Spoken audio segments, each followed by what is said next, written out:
और JKLF को भी ममनुआ तंजीम करार दिया गया है। एक और अहम खबर आपको दे रहे हैं,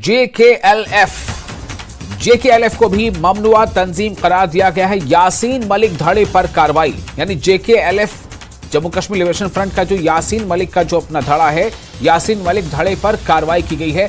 वजीर दाखिला अमित शाह ने इस मामले में ट्वीट किया है। गैर कानूनी सरगर्मियों में मुलव्विस होने पर इस तंजीम के खिलाफ भी ये कार्रवाई की गई है। तो JKLF को भी ममनुआ तंजीम करार दे दिया गया है। यासीन मलिक धड़े पर कार्रवाई की गई है। वजीर दाखिला यानी होम मिनिस्टर अमित शाह ने इस बाबत ट्वीट किया है और उसमें यह जिक्र है कि गैर कानूनी सरगर्मियों में मुलव्विस होने पर यह कार्रवाई की गई है। और मनोज कौल इस वक्त हमारे साथ जुड़ चुके हैं ज्यादा जानकारी के साथ। मनोज जी, 2 तंजीमों पर कार्रवाई और आज की सुबह इस खबर को कैसे देखा जाए, कितना अहम है?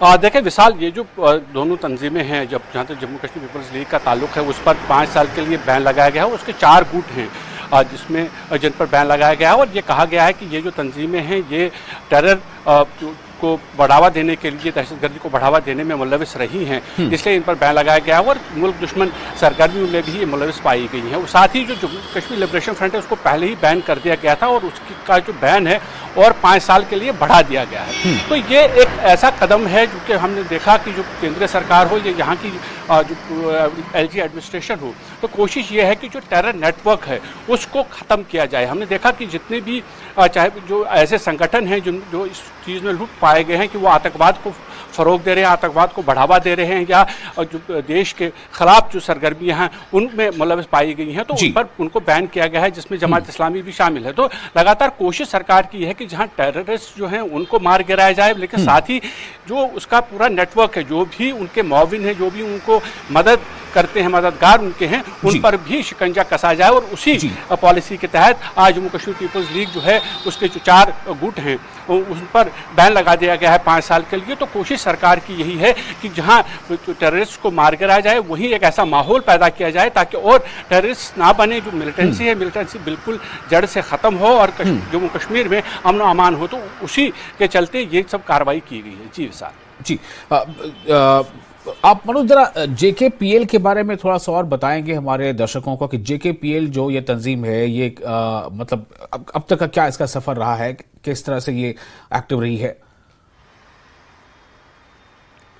देखिए, जम्मू कश्मीर पीपल्स लीग जो है उसके एक धड़े के जो सरबराह थे वो शेख अजीज़ अहमद थे। आपको याद होगा कि जब 2008 में जब एजिटेशन हुई थी तो उसके बाद एक मुजफ्फराबाद चलो कॉल दी गई थी और उसमें शेख अजीज़ का धड़ा भी शामिल था, जिसमें शेख अजीज़ की मौत हो गई थी। इसी तरह से ये जो दूसरे हैं, जिसमें मुख्तार अहमद वाजा या जो सोपूरी है, जिसके जो बशीर अहमद तोता है, ये सब हुर्रियत कॉन्फ्रेंस जो है जम्मू जो यहाँ हुर्रियत कॉन्फ्रेंस बनी थी उसके साथ ये वाबस्ता थे।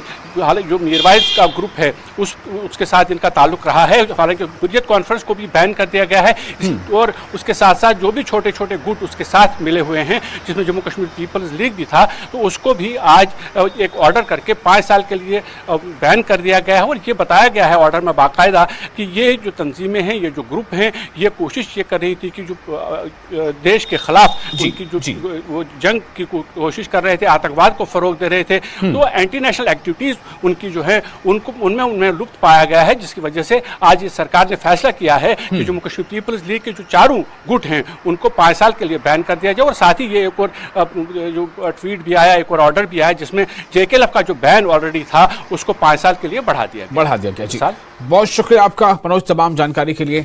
तो ये 2 खबरें काफी अहम जम्मू कश्मीर के तराजुर में। एक तो JKPL यानी जम्मू कश्मीर पीपल्स लीग, ये जो तंजीम है इसे 5 साल के लिए ममनुआ तंजीम करार दे दिया गया। वहीं दूसरी तरफ JKLF पहले से ही ममनुआ तंजीम करार थी, उसे और 5 सालों के लिए ये जो इम्तना है उसे आगे